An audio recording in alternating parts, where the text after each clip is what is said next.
என்ன ப்ரோ இது? குப்பையெல்லாம் எடுத்துட்டு வந்து இங்க போடுறீங்க? என்னது குப்பையா ப்ரோ? வண்டி எரிச்சு ப்ரோ, எவ்வளவு செலவானாலும் பரவாயில்ல, எனக்கு பண்ணி கொடுங்க.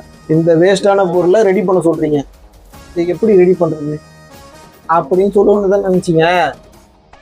நம்ம கடையில முடியாது எதுவுமே இல்லை, வாங்க ட்ரை பண்ணுங்க.